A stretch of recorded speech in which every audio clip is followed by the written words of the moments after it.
There are a couple of things that happened recently that brought home to me why records are important or why they're enjoying an uptick in sales. Now, these stories aren't big stories. They're not big, giant reveals I'm about to give you, but they are meaningful, especially to the people experiencing them or to the people who want to experience them. I'll start with myself. I bought this record shortly after it came out. It came out in October of '81, and I purchased it, I think it was spring of '82. Well, actually, not this copy. And that's the thing. My copy is gone. I know exactly where it is, but I'll never get it back. I lost it during a breakup that happened 20 years ago. We both collected records, and when we got together, we combined our record collections. This being one of them, and we each had duplicates. And there were other duplicates as well. So when the relationship ended, we split up the records to get back the ones that we had owned and brought into the relationship. And I walked away with her copy and she walked away with mine. Mistakes were made. Now, how do I know that this isn't my original copy that I bought in 1982? Well, I had a really ridiculous habit when I was, how old would I have been, 15 years old, of putting my initials on the label so I would know it's mine. Of course, it didn't help me 20 years ago, but still, it's a very cringeworthy practice, but hey, I was young. Now, was there anything wrong with this copy? Absolutely not. It plays perfectly well and it sounds great. But every time I play it, I just know that it's not my original copy, the one that I bought with my allowance back in 1982. And it's weird, but it does bother me. You're just an idiot. And if you were to set the two records side by side, I wouldn't be able to tell them apart unless you showed me the label. But if you were to point to one and say, hey, Rick, that is your original copy that you bought in 1982, well, immediately it becomes special. Another little story involves a record collector that I follow on social media. He was all excited and he posted on Discogs that he had finally tracked down a first pressing of Lynyrd Skynyrd's first record, and he was looking for a Japanese pressing that was complete with the obi strip. The obi strip is that strip on the side of a Japanese record cover that has the information about the pressing and about the band and such. Well, he was excited. He finally got a hold of that copy. He owned it, or now he owns it. I was excited for him.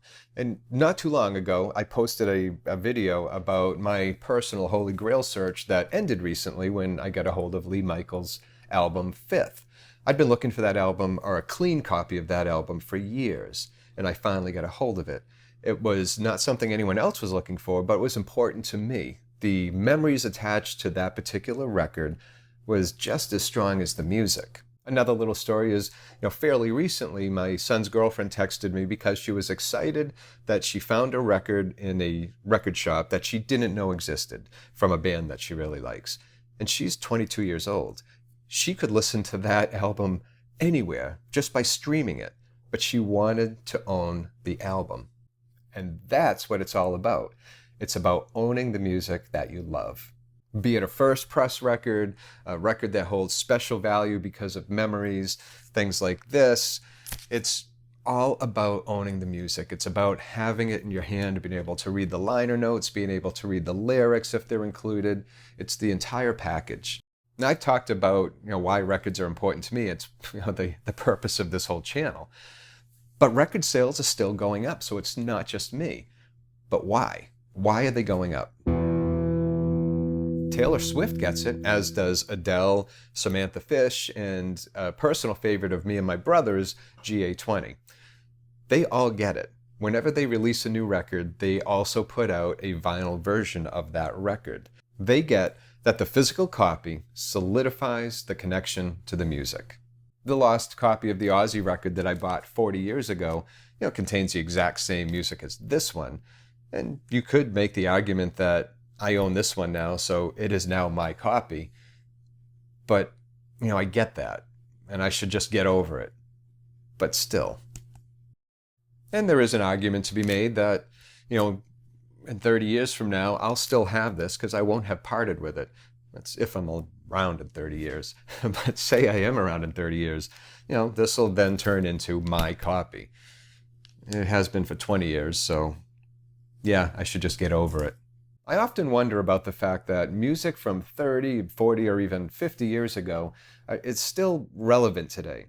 Bands like Led Zeppelin still mean something. Black Sabbath still means something.